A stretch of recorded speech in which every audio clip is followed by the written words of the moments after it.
My name is Estella. I grew up in a small village near the river. I lived with my sister, Mrs. Joe, and her kind husband, Joe Gargery.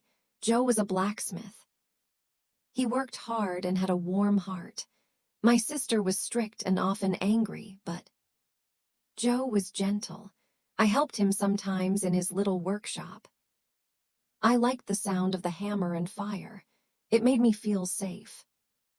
We did not have much money. Our house was small, but Joe always said we had love, and that was enough. I often looked out at the road and dreamed of something more. I wanted to see London one day. I wanted to be a lady, to wear fine clothes, to live in a big house. But dreams were far away from our little village. One cold evening, something strange happened. I was walking near the churchyard. The wind was cold and the sky was gray. Suddenly, a man came out from behind the graves. His clothes were dirty.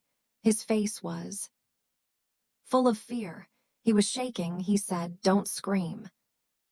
I froze. He looked hungry and weak. He asked for food and a file to cut his chains. I was scared, but I felt sorry for him.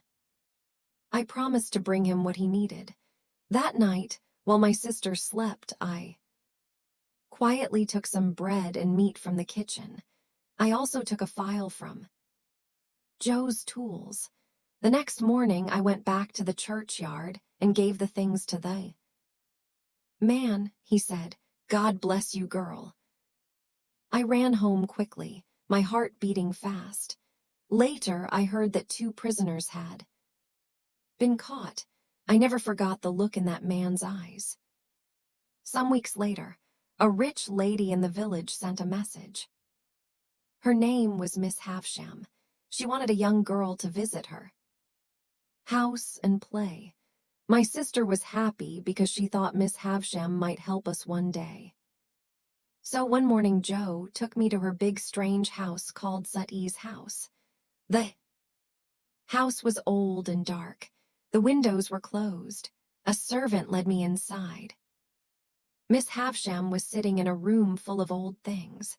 She wore a wedding dress, but it was yellow and dusty. She had not taken it off for many years. The clocks in her house had stopped at the same time. She looked at me carefully and smiled in a sad way. "Come here, Estella," she said softly. "You may play with the boy in the garden. There I met Pip." He was about my age with kind blue eyes and a shy smile. He looked nervous. Miss Havisham watched us play cards and asked me to talk with him. Sometimes she laughed quietly to herself. I did not understand her. There was a strange sadness in the house, and I could feel it. Pip was gentle, but Miss Havisham seemed to enjoy seeing me speak coldly to him. She would whisper, "Break his heart." When I came home, I could not stop thinking about that house. Everything there felt different, like a dream that was both beautiful and sad. Miss Havisham asked me to come again. I went many times after that. She gave me fine dresses to wear and taught me how to walk and speak like a lady. She said I was meant for something higher, but Joe did not like it. He said, "You're kind and good as you are, Estella. Don't let rich people chain your heart." I smiled at him, but deep inside I wanted to be more. I wanted people to look at me and see someone important. One day, Miss Havisham told me, "You must learn to be proud, Estella. The world is cruel. Never let your heart be weak." Her words stayed with me. I did not know. She spoke from her own pain. Years passed. I grew taller. Miss Havisham sent me to a fine school. I began to forget the smell of Joe's workshop and the warmth of our small home. When I visited the village, Joe's hands looked rough and his clothes simple. I felt different. I loved him, but I also felt far away from him. Then something happened that changed my life forever. One evening, a lawyer came to our house.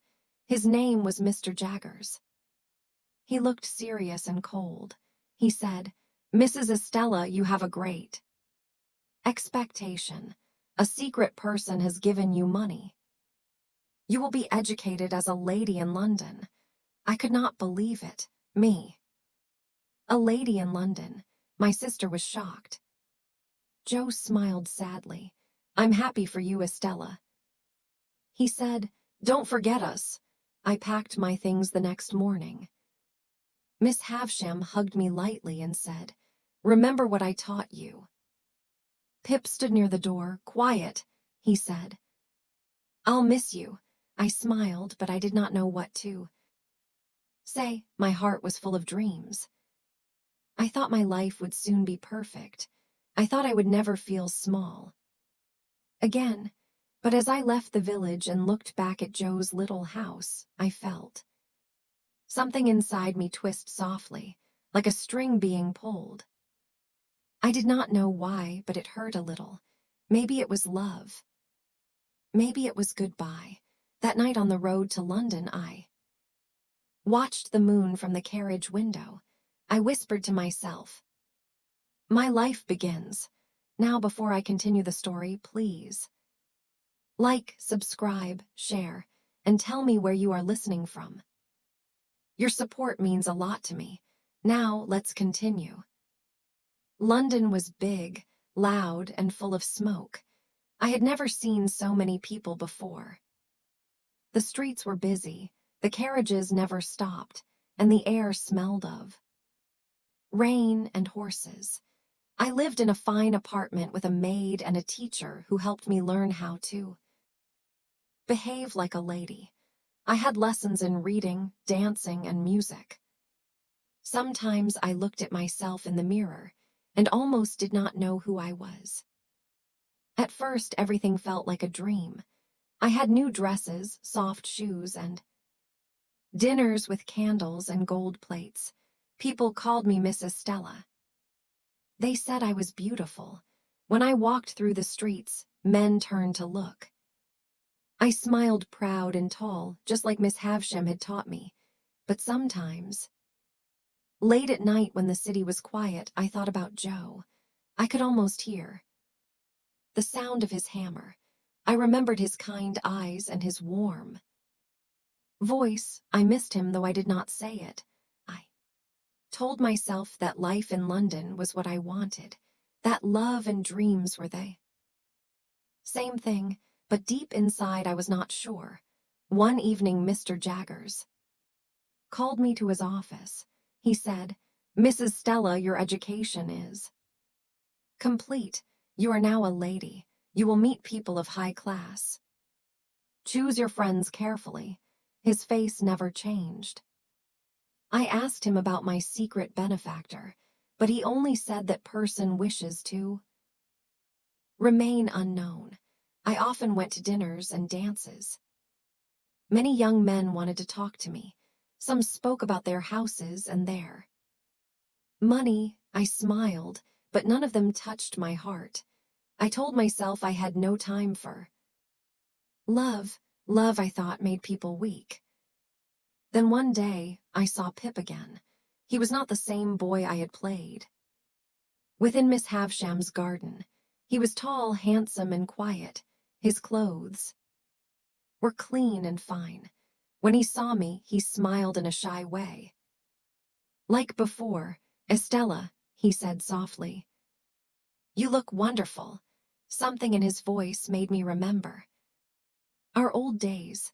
I wanted to smile back, but I didn't. Miss Havisham's words were still in my mind. Be proud. Never show weakness. So I said, "You have changed too, Pip. Here you live in the city now." He nodded. "Yes, I am learning to be a gentleman." We met again several times. Pip was always kind and gentle. He asked about my studies, my life, and if I was happy. I told him I was very happy, but when I looked into his eyes, I saw a warmth that scared me. It felt too honest, too strong. I didn't know how to handle that feeling. Sometimes Miss Havisham invited me back to Sutie's house. She was older now and her face looked tired. She would ask, "Do men still follow you, Estella?" I said, "Yes." She smiled a cold smile. "Good. Let them love you, but never love them back." I wanted to ask her why she hated love so much, but I was afraid. I thought maybe she had once been hurt. I didn't want to be hurt like her, so I listened to her advice. I told myself love was dangerous. Months passed. Pip began to visit me often. We went for walks by the river or sat quietly in the garden. He looked at me with eyes full of something I didn't understand. Sometimes when he spoke, I could hear his heart behind his words. "Estella," he said once, "you are in my thoughts all the time." I looked away. "Please don't say that." "Pip, why not?" he asked. "Because it cannot be," I said. "I cannot love you." I saw pain in his eyes, but he smiled. "You don't have to say it now," he whispered. "Maybe one day." That night I couldn't sleep. I stared at the ceiling and thought about Pip's words. Why couldn't I love him? He was kind and true, but Miss Havisham's voice returned in my mind, sharp and cold. "Love breaks hearts, be strong." I had promised myself I would never be weak. Some months later, I met a man named Bentley Drummle. He was rich, proud, and rude. He liked to talk about his money and his horses. I did not like him, but he was powerful. People respected him. When he looked at me, I saw admiration. Not love. That made me feel safe. Love was dangerous, but admiration was easy. One day, Miss Havisham called me to her room. "Estella," she said, "you must marry soon. Drummle has asked for your hand." I was silent. "You should accept," she said. "You will have a grand life. You will never need anyone." I asked softly, "Is this what you want for me?" She looked away. "Yes, this is what I was made for, and what I made you for." Her words hurt me. I felt like a puppet in her story. But I said nothing. I was too afraid to displease her. That week, Pip came to visit me again. When he heard about my marriage, his face turned pale. "Estella," he said, "you cannot marry that man. He doesn't deserve you." I said calmly, "You think you know me, Pip, but you don't. I am what Miss Havisham made me."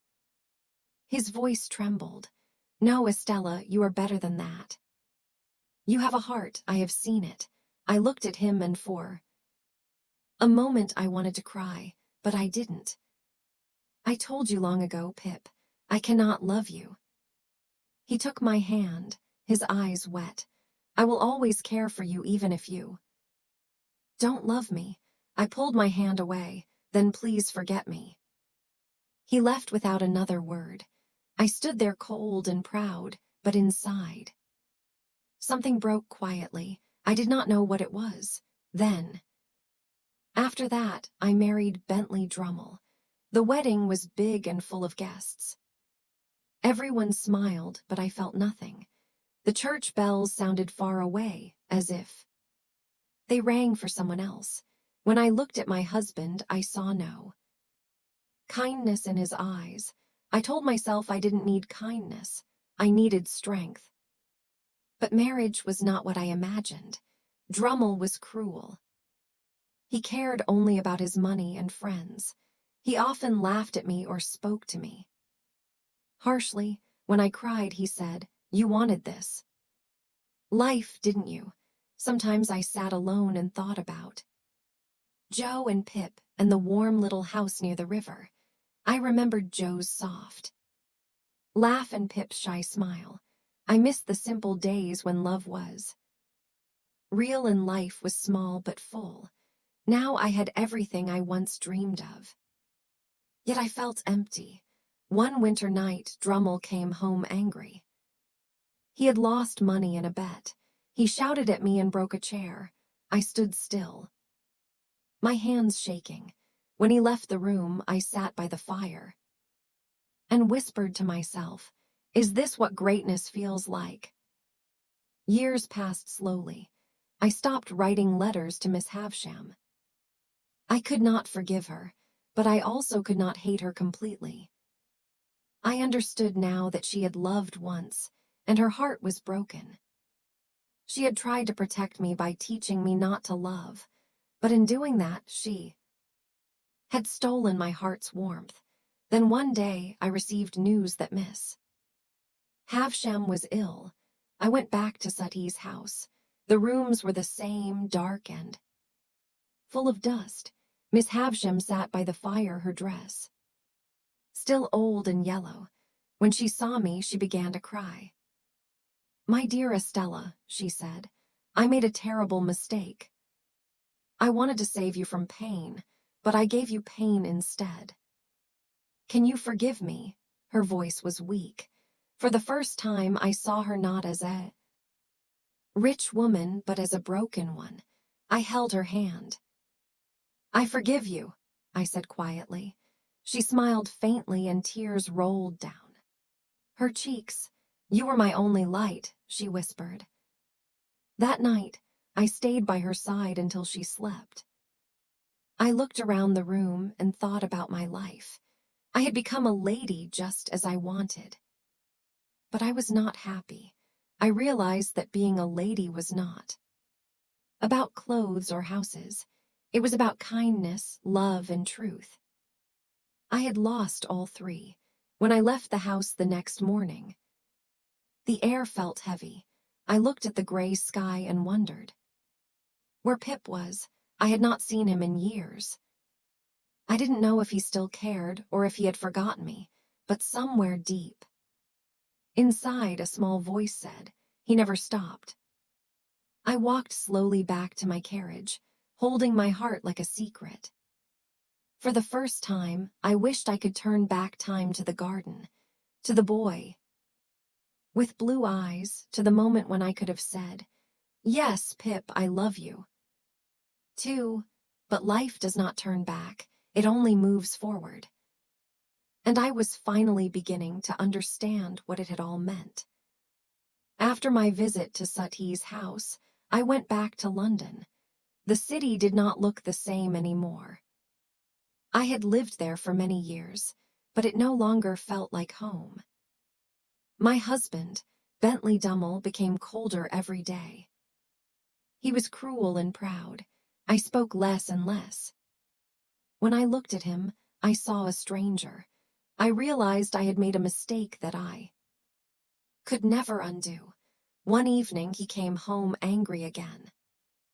He shouted about his business, his money, and the people he hated. I stood still, silent, tired of his words. He called me heartless, but I no longer cared. His anger grew stronger every day. Months later, he had an accident with his horse. People said he fell during a race. He never came back home alive. I did not cry. I felt no hate, no joy, no sadness. Only silence. After his death, I sold our house and left the city. I wanted peace. I wanted air that smelled of trees, not smoke. I moved to a small cottage near the river. I planted flowers and kept a little dog for company. Life was quiet. Sometimes I thought about Miss Havisham and her sad eyes. I thought about my sister's small house, about Joe, and about Pip. I had not seen Pip for many years, but I often remembered him. When I sat near the fire, I could almost hear his gentle voice. I had treated him coldly, yet he never hated me. He had a kind heart that I had not understood. One morning, I received a letter. It said Miss Havisham had died. She had left a few things for me, and asked me to come to Sutty's house once more. I felt afraid to go back, but I knew I must. When I arrived, the house looked even older. The windows were broken. Dust covered everything. I walked through the rooms and felt they passed around me. On a small table, I found a letter from her. In it she wrote, "My dear Estella, forgive me. I tried to make you strong, but I made you lonely. Do not live as I did. Open your heart before it is too late." I sat there for a long time, reading her words again and again. I cried quietly. Her house, once full of shadows, was now only a memory. I left it behind and walked into the garden. The sky was soft and gray. The wind was gentle on my face. I whispered, "Goodbye, Miss Havisham." Months passed. I continued my quiet life by the river. One afternoon, I decided to visit my old village. When I arrived, nothing looked the same. The people were older. Some houses were new, others gone. But Joe's little house still stood warm and clean. Joe was outside working with his tools. When he saw me, he smiled kindly. He was older now, but his smile was still the same. "Mrs. Stella," he said softly, "it's been a long time." I told him I had come to see how he was. He said he was happy, though life had not been easy. His wife had passed away, and he now lived with his son, a kind little boy who looked a bit like Pip. When I heard that name, my heart beat faster. "Do you ever see Pip?" I asked quietly. Joe smiled. "Yes, now and then. He went abroad some years ago. He helps others now. He's done well." I felt something warm and sad at the same time. Pip had gone on with his life. Maybe he had forgotten me. Maybe he had found someone new. I told Joe I was glad and left before evening. As I walked through the fields, I remembered the time when Pip and I played as children in Miss Havisham's garden. I remembered his laughter and his shy eyes. I wished I could see him just once more. Time passed, and I grew used to living alone. My days were peaceful. But sometimes, when the sun set, I would look at the water and think of all that had been lost because of pride. Then one quiet afternoon, as I was walking near the old settee's house, I saw someone standing there. The house was gone now. Only bricks and grass remained. The person turned around and I stopped. It was Pip. He looked older, thinner, but kind as ever. When he saw me, he smiled. I felt my eyes fill with tears. I had imagined this moment so many times, but now that it was real, I could hardly speak. "Estella," he said gently, "it's been a long time." "Yes," I whispered, "a very long time." We stood for a moment saying nothing. The evening light fell softly on the ground. Pip looked at the empty place where Miss Havisham's house once stood. "Strange," he said. "It all feels like a dream." I nodded. "A dream that hurt us both." He looked at me kindly. "You have changed, Estella. There is peace in your face now." I smiled sadly. "I have learned what peace costs, Pip. It took lowing everything." He did not answer for a while. Then he said, "I never stopped caring for you, even when I knew you could not love me." I felt tears in my eyes. "You gave me the only love I ever knew." Pip, I did not understand it then. I was blind. We walked together through the garden that had once been full of roses. Now it was only wild grass and silence. The air smelled of rain. I said softly, "I am not the same woman I was. The coldness is gone. I hope you can forgive who I used to be." "There is nothing to forgive," he said. "We were both young and lost. Life has changed us." I looked at him, and in his eyes I saw the boy from long ago. the boy who had once given me his heart without asking for anything in return. I took a deep breath. If I could go back, I said, I would not. Break it, he smiled gently. We cannot go back, Estella. But maybe we can start again, even as friends. I nodded. I would like that. We walked in silence, side by side, until the sky turned orange and gold. The air was soft and the wind carried the sound of the river far away. I looked at Pip and felt something peaceful inside me, something warm and calm. When we reached the gate, Pip stopped. Will you stay in the village? He asked. For a while, I said. The world feels smaller now, but it is kinder too. He smiled. Then maybe we will meet again. Maybe, I said softly. He held out his hand. I placed mine in his. It was the same hand that once belonged to a boy in Miss Havisham's garden, full of hope. We stood there for a moment saying nothing as the light faded. When he walked away, I watched him go until he disappeared into the dusk. I did not cry this time. My heart was no longer heavy.